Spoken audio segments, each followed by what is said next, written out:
अस्सलाम वालेकुम। प्रोग्राम 10 में खुश आमदीद। मैं हूं इमरान सुल्तान। आज दुनिया भर के लिए सबसे बड़ी खबर, मशरिक़ वुस्ता में तबले जंग बच गया। ईरान इसराइल जंग में अमरीका बाज़ाब्ता तौर पर बराह रास्त कूद गया। अमरीका का ईरानी एटमी तनसीबात पर हमला, फर्दो, नेतन्स और इस्फहान में एटमी तनसीबात को निशाना बनाया गया और फर्दो जो न्यूक्लियर साइट्स हैं इसको मुकम्मल तौर पर तबाह कर दिया गया, ये इस वक्त दावा किया जा रहा है। और 6 बंकर बस्टर बम वहां पर गिराए गए हैं। पूरी दुनिया के लिए ये खबर इस वक्त जो है वो फ्लैश कर रही है।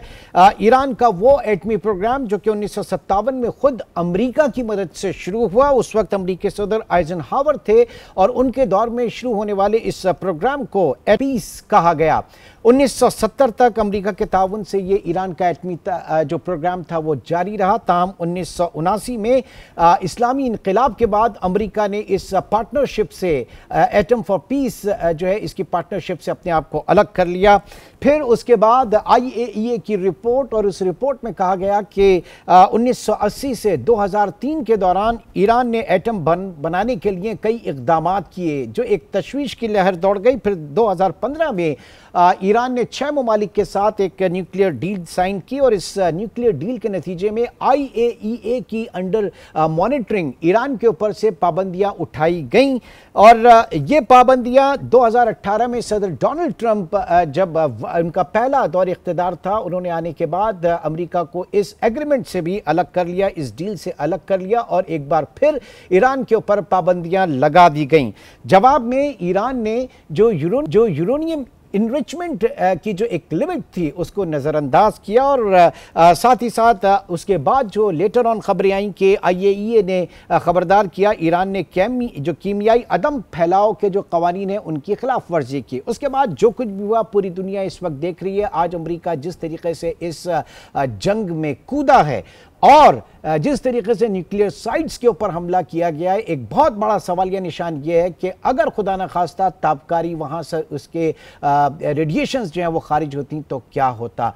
ये क्या मामला है, किस तरफ हालात जा रहे हैं, तमाम चीज़ों को हम डिस्कस करेंगे। मेजर जनरल महमूद रिटायर्ड इस वक्त हमारे साथ मौजूद हैं। सर, बहुत शुक्रिया आपके वक्त का। सबसे पहले ये जानना चाहेंगे कि जंगल का कानून इस वक्त दुनिया ने देखा, बावजूद इसके कि IAEA की रिपोर्ट थी, बावजूद इसके कि अमरीकी इंटेलिजेंस चीफ जो है उनका कहना था कि इस वक्त हमें कोई ऐसे आसार नजर नहीं आ रहे कि ईरान एटम बम बना रहा है, लेकिन फिर अमरीका के सदर जो है न सिर्फ अमरीकी इंटेलिजेंस, दुनिया भर की इंटेलिजेंस की खबरों को वो नजरअंदाज करके जंगल का कानून बना के आगे बढ़ते हैं और आज एक इस मार्के में खुद कूद जाते हैं। ये क्या पैगाम है सर? जी, बिस्मिल्लाहिर्रहमानिर्रहीम। इमरान सुल्तान साहब, बहुत शुक्रिया for the invite. You are 100% right. जंगल का कानून है, यानी माइट इज राइट हुआ है जी। और ये जो पॉलिटिकल परसूट्स हैं, असल में अनफॉर्चुनेटली कुछ ये परसूट्स जो है ये आइडियोलॉजिकल हेट बेस्ड जो एप्लीकेशन हुई है ज्यूइश ज़ायनिज़्म की, आई थिंक उन्होंने दुनिया के जो खतरात जो दुनिया को लाहक है उनकी एग्जिस्टेंस से, वो हमारे सामने नजर आ रहे हैं। They have been able to drag United States into this war.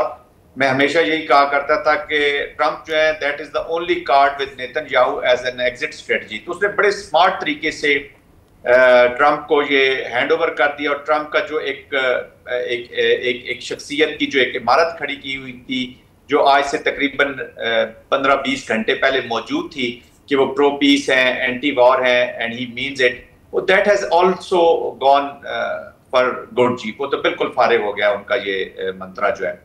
इस वक्त जो नुकसान हुआ है जी वो इंटरनेशनल टोटल जो सबसे बड़ी कैजुअल्टी है पीस है, उसके बाद जो कैजुअल्टी और ट्रस्ट डेफिसिट है। इस वक्त पॉलिटिकल लीडरशिप का जो कहत साली कह ले या कहत है इस वक्त दुनिया में, अनफॉर्चुनेटली रशिया को खैर उन्होंने अपने कामों में फंसाया हुआ है जी, उनको एंगेज किया हुआ है और ब्लीड कर रहे हैं उसको स्लोली एंड ग्रेजुअली एक वॉर शुरू करा के यूक्रेन का और उसका रशिया का जो चल रहा है। रशिया का खैर अपनी भी पॉलिसी से सही बात करेंगे। देखिए, जो एक उनका एक इमेज था पीस मेकर का और फॉरएवर वॉर से बाहर जाने का, I think that is been tarnished very badly जी। वो बहुत बुरी तरह मुतासिर हुआ है जी। और टार्निश क्या हुआ है, दैट इज गॉन। अभी तो नोबडी इज, आई मीन के इन्होंने व्हाइट हाउस के ऊपर किसी का बिलीफ जो है या उनकी जो ट्रस्ट है, यही सबसे बड़ा भी चैलेंज होगा इंटरप्रेटर्स के पास, या जो मिडिल किरदार अदा करना चाहते हैं powers like Türkiye, Russia, Pakistan, Saudi Arabia, सबके लिए चैलेंज है कि ट्रंप की गारंटी कौन देगा जी।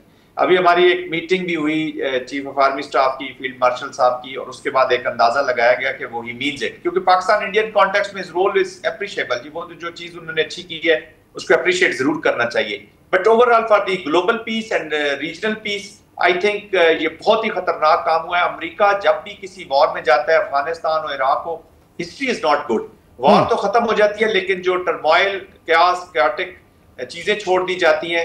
और जब आप किसी कंट्री को, चाहे वो बहुत छोटी कंट्री क्यों ना सुल्तान साहब, उसको जब आप कैओटिक छोड़ के जाते हैं तो वहां से फिर ग्रोथ किस चीज की होती है? नॉन स्टेट एक्टर्स की, अदर एनिमीज की। फ्रिक्शन में तो रहना है दुनिया में, किसी ना किसी शेप में रहना है जी। शुरू से एक सिलसिला चलता आ रहा है, क्रिएशन से लेके अभी तक फ्रिक्शन। जब तक इनजस्टिसेस होंगे, जब तक कोर इश्यूज एड्रेस नहीं होंगे, absentia of war doesn't mean कि आपने मुकम्मल पीस हासिल कर ली है। वॉर, मुकम्मल पीस, टोटल पीस उस वक्त आप हासिल करेंगे जब आप जो रूट कॉजेज हैं of the major conflict resolution की तरफ जाएंगे, वो उसी वक्त अचीव होगा आपका। लेकिन सर ये मुझे बताइए कि एक तरफ हम देख रहे हैं कि जनाब जनेवा में मुज़ाकरात हो रहे हैं, वज़ीर ख़ारजा वहाँ पर मौजूद हैं, फिर दूसरी तरफ हम ये भी देख रहे हैं कि अक़वाम मुत्तहिदा जो है उसकी सिक्योरिटी इजलास हो रहा है और हर कोई चाह रहा है कि किसी तरीके से सूरत हाल कंट्रोल किया जाए, डिफ्यूज़ किया जाए। 2 हफ्तों का टाइम लिया था और इस बीच में ये कयास आ रही थी, बल्कि तवक्कात थी कि सूरत हाल बेहतर होगी, लेकिन उनको बाईपास करना खुद ट्रंप का यूनाइटेड नेशंस को और साथ साथ जो यूरोपियन कंट्रीज है, यूरोपियन ब्लॉक है, उसको क्या पैगाम दिया फिर उन्होंने? जी देखिए, यूरोपियंस भी आई मीन कि उनकी जो कंडीशन है या सिचुएशन है, that is also under question जी। वो तो खुद, to be very honest, president Trump से उनके जाती तौर पे या जो उनकी, आप अगर आप ऑफ द रिकॉर्ड कह लें या एक साइट पे जब भी डिस्कशंस होती हैं या बातचीत होती है, they are also not happy with the Trump, क्योंकि वो स्टिक एंड कैरेट की उनकी जो पॉलिसी सबको डिस्टर्ब कर रही है। वंस अगेन मैं रिट्रेट करूंगा, पाकिस्तान इंडियन कॉन्टेक्स्ट में ही is played a positive role. हमने तो उसी से कंक्लूजन निकाले ना कि हमारा कॉन्फ्लिक्ट में उनका क्या रोल रहा है, दैट इज अप्रिशिएबल। लेकिन अनप्रेडिक्टेबिलिटी जो है वो पूरे दुनिया के जो रूल बेस्ड सोसाइटीज के ऑर्डर है उसको चैलेंज कर रही है, वो स्ट्रेस में जा रही है। तो स्टेट्स लाइक इजराइल जो हेट बेस्ड आइडियोलॉजी पे अपने पॉलिटिकल परसूट्स, जब उधर नेतन्याहू साहब बिल्कुल पॉलिटिकली डाउन एंड आउट हुए तो उन्होंने ये वॉर शुरू की है। इधर मोदी साहब हैं, वो वॉर के ऊपर ही बेस करके वोट हासिल करते हैं। तो ये जब इस तरह के टेररिस्ट और इस तरह के रेडिकलाइज लीडरशिप होगी, चाहे हिंदू जायनिज्म हो या जूइश जायनिज्म हो, और इस्लाम के खिलाफ उनकी नफरत मौजूद होगी, तो ये डीप रूटेड एनिमिटी में जाएंगे। लेकिन अभी ईरान के साथ जो भी आउटकम हो, इजराइल ने तो इसी रीजन में रहना है जी। तो आपका क्या ख्याल है कि इजराइल जिन बच्चों पे हमले कर रहा है, कोई खाने की जगहों पे हमले कर रहा है, कोई हॉस्पिटल्स में हमले कर रहा है, गाजा के बीच में देख लें, या जो ईरानियन अभी जिस यूथ ने ये देख लिया कि देखें ईरान में हम देखते थे कि थोड़ा सा अनरेस्ट है विद द रजीम के, बहुत ही फंडामेंटलिस्ट किस्म की रजीम है, सख्तियां हैं, तो यूथ जरा थोड़ा सा बददिल हो रहा था उनसे। लेकिन आपने वॉर शुरू करके कहा कि नहीं, आप उसी तरह रहे, मतलब आप there shouldn't be any change. Actually तो you are helping the revolution. मैं उसके हक या मुखालफत की बात ठीक कर है। रहा कि सही है सर आगे मैं थोड़ा सा आगे बढ़ूंगा, वक्त की कमी भी है। मैं आपका ये पॉइंट ये बात करना चाहूंगा कि जब इन तीनों साइट्स पे उसकी एटमी तंसीबात के ऊपर हमला हुआ, पाकिस्तान और इंडिया, बहुत बड़ा कॉन्फ्लिक्ट है दोनों में, लेकिन दोनों अपनी न्यूक्लियर जो लिस्ट्स हैं, जो साइट्स हैं, वो शेयर करते हैं ताकि खुदा ना खास्ता गलती से भी कोई एक दूसरे के ऊपर इस तरह का अटैक ना हो जाए। आज के ये तीनों जो हमले हैं ईरान की न्यूक्लियर साइट्स के ऊपर, ये इंटरनेशनल लॉ, IAEA के लॉज, इनकी वायलेशन नहीं है? खुदा न खास्ता अगर ताबकारी वहां से हो जाती, रेडिएशन वहां से हो जाती, तो कौन इसका जिम्मेदार था? दुनिया किस तरह से इसको लेती? जी बिल्कुल, ये आलमी कवानीन की सख्त खिलाफ वर्जी है, और वो पाकिस्तान की जो फॉरेन ऑफिस ने स्टेटमेंट दी उसमें भी इसका मेंशन किया गया कि आलमी कवानीन की खिलाफ वर्जी की गई है। और इस घड़ी में हम ईरान के अवाम के साथ वो एक ग्रीव पार्टी है।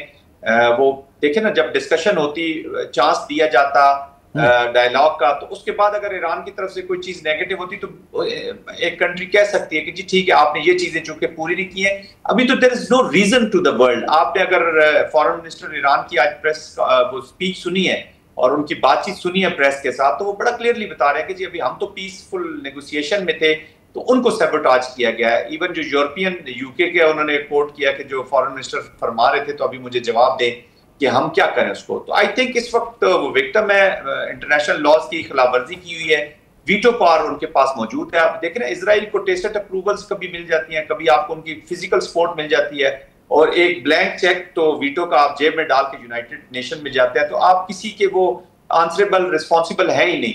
तो ऑलरेडी यही हिब्रिस्टिक अप्रोच ही इस जंग को आगे फैला रही है।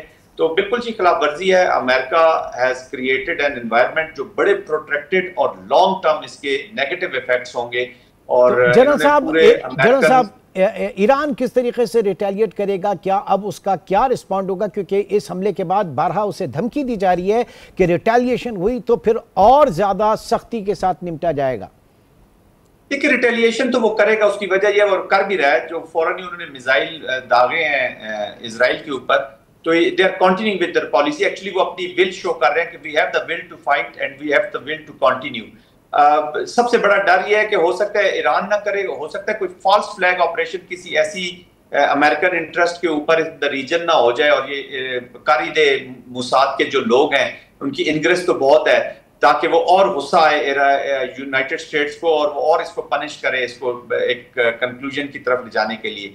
देखिए उनकी पूरी कोशिश होगी कितना प्रेशर बिल्ड किया जाए कि पॉलिसी कैप्चुलेशन हो जाए ईरान के बिहाफ पे जी, जिसके चांसेस बड़े कम है। Iranians are a different nation, वो कुछ ना कुछ रेजिस्ट जरूर करेंगे। आपने तो दो मरतबा सर आपने डिस्कशन में पाकिस्तान और इंडिया के हवाले से भी बात की, और अभी आपने मोसाद के हवाले से भी बात की। मैं बात करूंगा जरा इस, अगर कोई पीस प्रोसेस होता है तो स्पॉयलर्स जो हैं उनका क्या होगा, उनका क्या इस वक्त आदाफ होंगे, क्योंकि पिछले 2-3 दिन से हम देख रहे हैं कि जब से फील्ड मार्शल साहब जो हैं वो अमेरिकन प्रेसिडेंट से मिलकर आए, उसके बाद से जो इंडिया है वो मुसलसल पाकिस्तान के खिलाफ मनफी प्रोपेगेंडा कर रहा है, और अभी भी सोशल मीडिया के ऊपर भरमार है इंडियन प्रोपेगेंडा की। तो स्पॉयलर्स जो हैं वो भी काफी एक्टिव हैं जी। बिल्कुल, उनके लिए तो आज हे डे है जी, दे आर वेरी हैप्पी। 2-3 वजूहात से। ये नहीं कि अमेरिका ने ईरान पे हमला किया और पाकिस्तान का स्ट्रेस आएगा या इस तरह का, वो इसलिए भी खुश है कि America has got entangled into the war जी। वो आपने देखा होगा पिछले दिनों का, आप उनका गोदी मीडिया उठा लें तो प्रेसिडेंट ट्रंप के खिलाफ जो उन्होंने कैंपेन चलाई है, तो वो आपके सामने अमेरिका से वो बिल्कुल नाखुश थे, क्योंकि जब भी प्रेसिडेंट ट्रंप बातचीत करते हैं तो वो कश्मीर का जिक्र कर देते हैं, कॉन्फ्लिक्ट का जिक्र करते हैं, पीस की जो डील हुई थी या पाकिस्तान का सीज फायर जो इंडिया के साथ हुआ था उसका जिक्र करते हैं। अब तो वो 15-16 दफा जिक्र कर चुके हैं।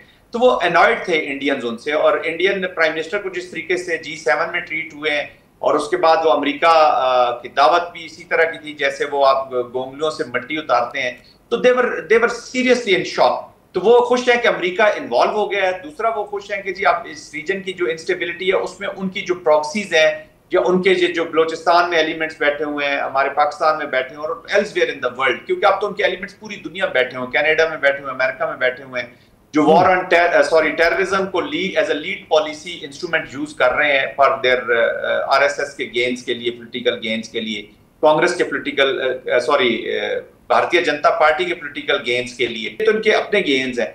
तो बिल्कुल स्पॉइलर का रोल अदा कर सकते हैं, और इससे एम्बोल्डन होकर वो पाकिस्तान के खिलाफ कोई कार्रवाई भी कर सकते हैं कि वहां पे हो गया तो यहाँ पे अभी हमें सपोर्ट मिलेगी। They will try to draw support from Israel and tacit approvals from America इस एनवायरमेंट से कि जी आपने उस फितने को तो खत्म कर दिया है जिससे आपको थ्रेट था।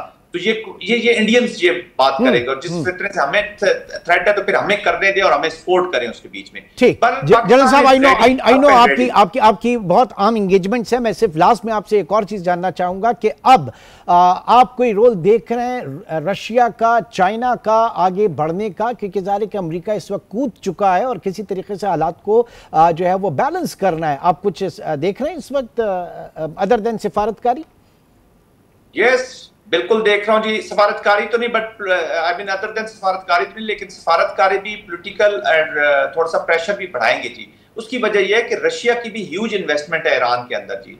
ऑलरेडी उनके लोग इनकी साइट्स पर भी काम कर रहे थे और इन्वेस्टमेंट भी बहुत है।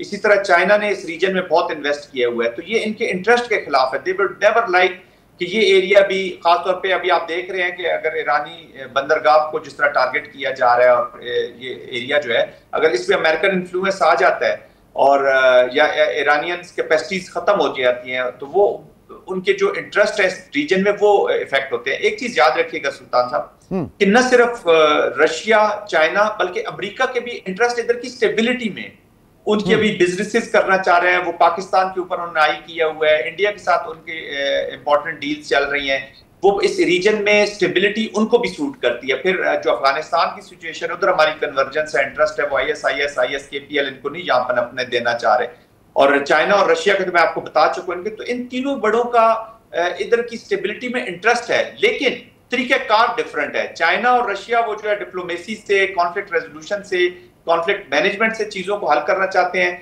जबकि अमेरिका कहता है कि मैं पनिशमेंट से, वॉर से, अपनी ताकत से मसले का हल करूंगा। उस ये नहीं समझ रहा कि आप जब ताकत का इस्तेमाल करते हैं तो अदना से अदना भी मुल्क को एक तो रिटेलिएट करता है, और उस वक्त रिटेलिएशन के बाद जब डीप रूटेड ये एनिमिटी रह जाती है तो उसके लॉन्ग टर्म नेगेटिव इंपैक्ट आते हैं, और फिर ऐसे नॉन स्टेट एक्टर्स की तरह के फिनोमिना जन्म लेते हैं, और एक पूरी दुनिया का जो अमन है जी वो कभी भी आप इन टोटलिटी कभी भी अचीव नहीं कर पाते। बहुत बहुत शुक्रिया, बहुत बहुत शुक्रिया। Major general retired Zahid Mahmood इस वक्त मौजूद थे।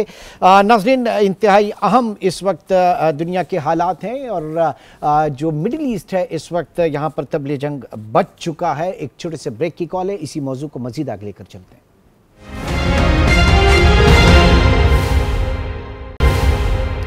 Welcome back. ईरान इजराइल जंग में अमेरिका भी कूद गया है, और अमेरिकी जो हमले हुए हैं वो फर्दू, नतंज और इस्फहान के जो न्यूक्लियर साइट्स हैं ईरान की, वहाँ पर उन्होंने बम्बार्टमेंट की है।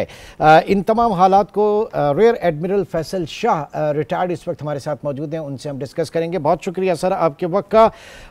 IAEA की रिपोर्ट, उसके साथ साथ अमेरिकन इंटेलिजेंस चीफ की रिपोर्ट, और सब ने यही कहा कि ईरान एटमी बम, न्यूक्लियर बम बनाने नहीं जा रहा, उनके पास कम अज़ कम इस तरह के कोई शवाहिद मौजूद नहीं। इसके बावजूद अमरीकी सदर की इतनी बड़ा स्टेप, एक अमरीकी जारियत और ईरान के ऊपर हमला कर देना, आप क्या समझते हैं? जंगल का कानून, माइट इज राइट, कोई उन्हें देखने वाला नहीं? आप बिल्कुल सही जगह पहुंचे हैं कि ये बिल्कुल जिसकी लाठी उसकी भैंस वाली बात हो रही है। माइट इज राइट वाली बात है। अमेरिकी सदर कहते हैं कि मैं इंटेलिजेंस एजेंसीज की रिपोर्ट को नहीं मानता, बशमूल अमेरिकन इंटेलिजेंस एजेंसी की रिपोर्ट को भी वो नहीं मानते।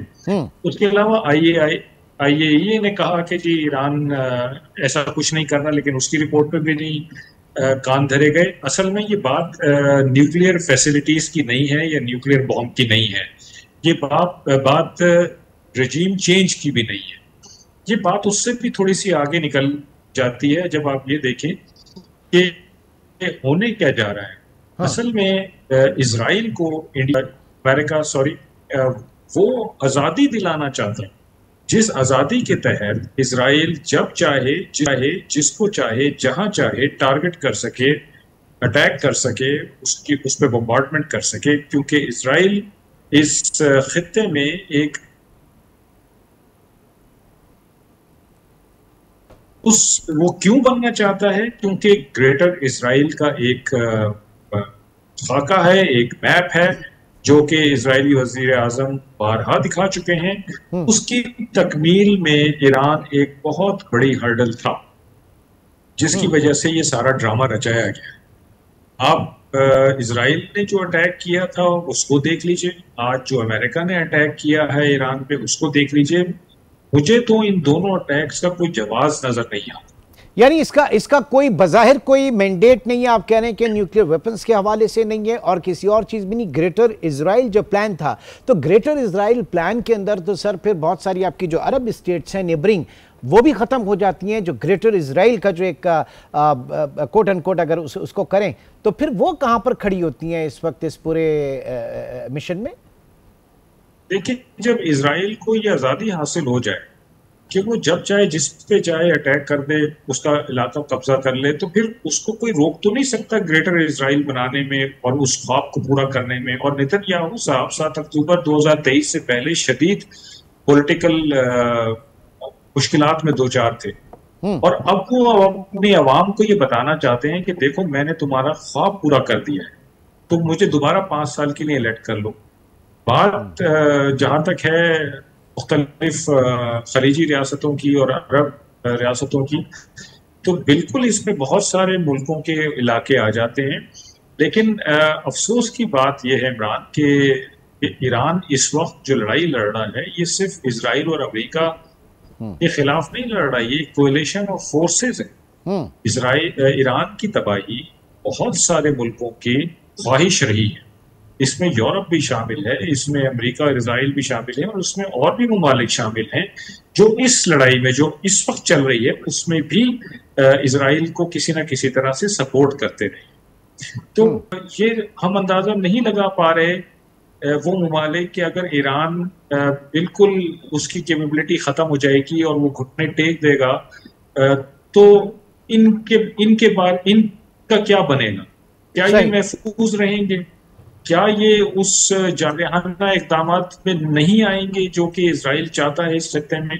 तो ये एक बड़ा क्वेश्चन है जो हमें शायद पहले सोचना चाहिए था, लेकिन अब यानी ईरान ने फिर भी रिटेलिएशन की, उसने रिएक्ट किया, आगे तो कुछ भी नहीं है उन लोगों के पास। सर अब ये वेस्ट के लिए बिलखुसूस यूरोपीय यूनियन के हवाले से हम बात करें, वहाँ के लिए क्या पैगाम है? क्योंकि जेनेवा के अंदर भी मुज़ाकरात हो रहे हैं वज़ीर ख़ारजा, और उसके साथ साथ अक़वाम मुत्तहिदा UN सिक्योरिटी काउंसिल का भी हंगामी इजलास हुआ, और सब ने इस बात पे कि जनाब ये 2 हफ्ते का जो टाइम इस वक्त प्रेसिडेंट ट्रंप की तरफ से लिया गया है, तो बीच में शायद पीस प्रोसेस आगे बढ़े, कुछ डायलॉग्स हों, सूरत हाल को कंट्रोल किया जाए। तो क्या वाज़ेह पैगाम है इस वक्त ट्रंप का यूरोपीय यूनियन के लिए, यूनाइटेड नेशंस के लिए? देखिए, ट्रंप साहब के आने के बाद से यूरोपीय ममालिक में और अमेरिका में खलिश और खलीज बढ़ रही थी, और इस एपिसोड के अलावा अगर आप देखें तो हर मुहाज पे वो एक दूसरे के आमने सामने खड़े थे, कोई साथ नहीं खड़े थे।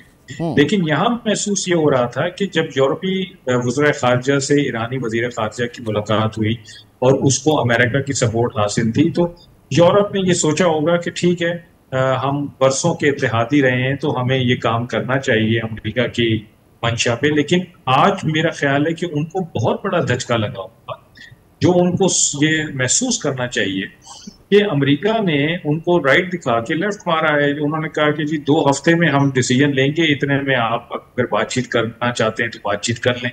लेकिन डिसीजन उनको बगैर बताए ले लिया गया यकतरफा तौर पे, और ये कार्रवाई कर दी गई। तो अब उनके पास क्या फेस है अमेरिका के सामने जाने के लिए कि आपने हमें तो निगोशिएशंस में उलझाए रखा, हमें कहा कि आप बातचीत करें ईरान से, और खुद आपने मिलिट्री अटैक कर दिया जाके।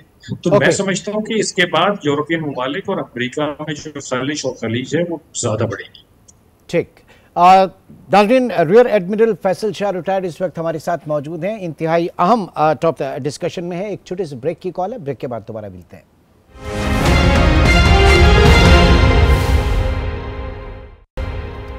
Welcome back. एक बार फिर बढ़ेंगे। Rear admiral Faisal Shah retired हमारे साथ मौजूद हैं। सर, ये बताइएगा कि न्यूक्लियर साइट्स के ऊपर हमला करना ये खुद कितनी बड़ी वायलेशन है इंटरनेशनल लॉज की, क्योंकि पाकिस्तान और इंडिया के हवाले से बात की जाए, एक दूसरे से दुश्मनी, लेकिन उसके बावजूद भी जो हमारे न्यूक्लियर साइट्स हैं उनकी लिस्ट जो है एक दूसरे को फराहम की जाती है ताकि गलती से भी कोई जो है वो भूल चूक ना हो जाए। तो ये हमला अगर खुदा न खास्ता रेडिएशन हो जाती तो उसका जिम्मेदार कौन है? और फिर क्या आप समझते हैं कि इंटरनेशनल कोई इतना बड़ा प्लेटफॉर्म होगा जहां पे जाके इसकी इम्पीचमेंट हो सके, या फिर इसके ऊपर कोई मवाख़ज़ा जो है वो किया जा सके? क्लिंटन साहब, माफ़ कीजिएगा, ट्रंप साहब का ट्रंप साहब का मुआवजा तो इंशाल्लाह उनकी अपनी कांग्रेस करेगी, क्योंकि वहां पे हलचल शुरू हो गई है कि इन्होंने हमें कॉन्फिडेंस में नहीं लिया और हमें बगैर बताए इस जंग में शामिल हो गए हैं, तो इनके मुआवजे की आवाजें तो वहां से आ रही हैं। तो ये मामला तो मेरे ख्याल में छोड़ देना चाहिए। मैंने आपको पहले कहा कि किसी भी जाविये से देख लीजिए तो ये जो अटैक US ने किया है ईरान पे, ये किसी भी जाविये से जायज नहीं है, इसका कोई जवाज नहीं है। और उसमें इंटरनेशनल लॉ शामिल है जो कहता है कि किसी न्यूक्लियर साइट पे अटैक करना जायज नहीं है, और उसकी ह्यूमैनिटेरियन है। ह्यूमैनिटेरियन ग्राउंड इसलिए है कि इसमें से अगर कोई रेडिएशन हो जाती है, कंटेमिनेशन हो जाती है, तो उनको कौन रोकेगा, उसका कौन जिम्मेदार होगा? मैं ये समझता हूँ कि जो आज अमेरिका ने किया है और मैं इसको गलती के मुतरादिफ लेता हूँ। ये गलती की है अमेरिका ने, क्योंकि इसके बाद अब इस खित्ते में जो भी एक्शन रिएक्शन होगा वो उसकी जिम्मेदारी अमेरिका पे आयद होगी, ईरान पे आयद नहीं होगी। क्योंकि मैं रिएक्शन की तरफ आऊंगा कि क्या रिटेलिएट कर सकता है, ईरान के पास क्या ऑप्शन है। लेकिन उससे पहले एक थ्योरी एक और भी है कि डिस्कशन में आई कि जनाब जब ईरान कह रहा था कि हमारे पास एटम बम हम नहीं बनाने जा रहे, और उसके बाद IAEA की रिपोर्ट, अमेरिकन इंटेलिजेंस की रिपोर्ट, उसके बावजूद भी अगर अमेरिका ने हमला किया तो कहीं ना कहीं शायद अमेरिका को ये यकीन होगा कि यहाँ पे ऐसा कुछ नहीं है। तो क्या उसने वो हुज्जत तमाम की, वो जो एक प्रेशर इजराइल की तरफ से था, क्या ऐसा मुमकिन है? जी, बज़ाहिर तो ये लगता है कि वो इजराइल की बातों में आ गए। और मैंने जैसे पहले कहा ना कि ये न्यूक्लियर फैसिलिटीज या न्यूक्लियर वेपन की कहानी नहीं है, ये इसमें रिजीम चेंज की भी कहानी नहीं है। इसमें इजराइल को वो आज़ादी दिलाना है कि वो इस खित्ते का थानेदार बन जाए, यहाँ पे बिग बॉस बन जाए, और जब चाहे जो चाहे जिस टाइम चाहे जो करना चाहता है वो करता रहे, उसको कोई चैलेंजर ना हो यहाँ पे उसके लिए, ठीक, ताकि वो यहाँ पे एक रीजनल अनकंटेंडेड रीजनल पावर के तौर पे इजराइल यहाँ पे रहता रहे। और फिर जो उसके जो भी अजाइम हो, जो भी उसने ग्रेटर इजराइल बनाना है, उसने और कुछ करना है, वो आराम से वो कर ले। ओके, अब आगे बढ़ते हैं। रिटेलिएशन की बात, अब जो कि ज़ाहिर है कि इंतहाई कमिटमेंट जो और एक फर्म कमिटमेंट आज ईरान की तरफ से आई कि वो अपना न्यूक्लियर प्रोग्राम जारी रखेंगे और अमेरिका थोड़ा सब्र करे, इसका भरपूर जवाब दिया जाएगा। तो क्या ऑप्शन है इराक के पास? और फिर दूसरा, आज अब्बास इराक़ची जो वज़ीर ख़ारजा हैं ईरान के, वो पुतिन से भी जाकर मिल रहे हैं। फिर आप समझ रहे हैं कि जनाब रशिया और फिर चाइना ये अब आगे बढ़ेंगे, फुल सपोर्ट करने आएंगे मैदान में। देखिए, अभी ईरान की पार्लियामेंट से खबर आई है कि ईरान की पार्लियामेंट से ये खबर आई है कि उन्होंने हुकूमत को अपना हुर्मुज़ बंद करने का इख्तियार दी, मंजूरी दी। अब उनकी एक सिक्योरिटी काउंसिल है जो कि इस चीज़ का जायजा ले रही है, और फिर वो देखेंगे कि इसको हमने अप्रूव करना है या नहीं अप्रूव करना है। लेकिन उनकी पार्लियामेंट की तरफ से ये करारदाद आ गई है कि अपना हुर्मुज़ को बंद करना है। अपना हुर्मुज़ को बंद करने का मकसद क्या है? यहाँ से दुनिया का 30% तेल गुजरता है, 50% गैस गुजरती है, और 21 मिलियन बैरल तेल रोजाना अपना हुर्मुज़ से गुजरता है। ये दुनिया के मुख्तलिफ कोनों, जो दुनिया की एनर्जी शहरक मानी जाती है, ये एनर्जी शहरक माने। और ना सिर्फ ये, वो ममालिक जो कि सी के साथ हैं, बल्कि वो ममालिक जो कि लैंड लॉक हैं, उनको भी यहाँ से तेल जाता है। तो अब आप ये देखिए कि अगर इसको बंद कर दिया जाए, 3-4 दिन के लिए बंद कर दें, हफ्ते के लिए कर दें, 10 दिन के लिए कर दें, तो तेल की प्राइसेस कहाँ चली जाएंगी? तरसील बंद हो गई तो मुल्कों की मईशत और उनकी इंडस्ट्रीज का क्या हाल होगा, जिसमें चाइना सबसे ज्यादा इफेक्ट होगा। तो चाइना और रशिया, उनके इंटरेस्ट यहाँ पे हर्ट होते हैं, क्योंकि रशिया अपना इन्फ्लुएंस मिडिल ईस्ट में खोना नहीं चाहता है, और चाइना की इकोनॉमी यहाँ पे डिपेंड करती है। तो वो दोनों अपना सियासी और सिफारती असर रसूल जरूर इस्तेमाल करेंगे, उनको करना भी चाहिए और पूरे जोर से करना चाहिए, क्योंकि अगर ये जंग आगे बढ़ी तो इसमें ना सिर्फ अमेरिका इजराइल मुलविस होंगे, इसमें पूरा खित्ता इसकी आग में आ जाएगा, बल्कि शायद खित्ते से बाहर के ममालिक, दुनिया के मुख्तलिफ कोनों में जो मुल्क हैं, ममालिक हैं, वो इसकी जद में आ जाएंगे। तो अगर दुनिया को बचाना है और एक महज़ब माशरे की तरफ चलना है, और जंगल का कानून यहाँ पे नाफिज नहीं करने देना हमने किसी को, तो मेरा ख्याल है कि रशिया और चाइना वो दो ममालिक हैं जिनको अपना किरदार अदा करना चाहिए। ऐसे में सर, जो स्पॉयलर्स हैं उनका किरदार भी मैं जानना चाहूंगा, बिलखुसूस इजराइल। जाहिर है कि उसने जो पीस टॉक, जो nuclear talks between America and Iran जो चलने वाली थी, जो जिसके राउंड्स चल रहे थे, उसको सबोटाज किया। भारत का यहाँ पे क्या किरदार इस वक्त आप देख रहे हैं? क्योंकि फील्ड मार्शल आसिम मुनीर साहब जब से अमेरिका गए, उस दौरे से लेकर आज तक, आज हमले तक जो है, मुसलसल सोशल मीडिया पे पाकिस्तान के खिलाफ जो है वो प्रोपेगेंडा किया जा रहा है कि जनाब पाकिस्तान की एयरबेस जो है वो इस्तेमाल हुई है, और बहुत सारी चीज़ें इस तरह की। तो जो स्पॉयलर्स हैं उनका क्या किरदार इस वक्त आप देख रहे हैं? उनको कोई नहीं सुन रहा। आप ये देखिए कि ये जो स्पॉयलर्स हैं ये झूठ बोलते आ रहे हैं, बिलखुसूस 22 अप्रैल के बाद से तो ये मुसलसल झूठ बोलते आ रहे हैं। और सॉरी, मैं इनको जाहिल कहूंगा, क्योंकि ये नहीं समझ पा रहे कि हम 21वीं सदी में रहे, और 21वीं सदी वो है जिसमें ट्रांसपेरेंसी है, हर कोई एक दूसरे को देख रहा है, सुन रहा है, मीडिया इतना एक्टिव है, सोशल मीडिया, डिजिटल मीडिया, हर सारी चीजें दुनिया में कनेक्टेड है, इंटरकनेक्टेड हैं। तो अगर पाकिस्तान के ऊपर से ये जहाज आया तो ये तो उनको कहने की जरूरत ही नहीं है, ये तो पूरी दुनिया ने देखा होगा कि ये जहाज कहाँ से आया। मेरे पास मुसद्दक का खबर है कि ये जहाज इंडिया की एयर स्पेस इस्तेमाल करके आई। ओके, तो अब वो इसको अगर डिनाई कर सकते हैं तो कर दें, वरना सबूत तो मौजूद हैं इस चीज के। और सर लास्ट वर्ड्स मैं इस पे चाहूंगा, जो एक ग्लोबल पीस लीडर का एक किरदार अदा करने जा रहे थे डोनाल्ड ट्रंप साहब, और उनकी चाहत थी कि जनाब उनको नोबेल प्राइज फॉर पीस जो है वो दिया जाए। पाकिस्तान की तरफ से हमने रिकमेंड भी किया, लेकिन वो पाकिस्तान के कॉन्टेक्स्ट में किया, हमने अपने इंटरेस्ट में किया था। वो ख्वाब अब आप समझते हैं कि कभी पूरा हो सकेगा उनका?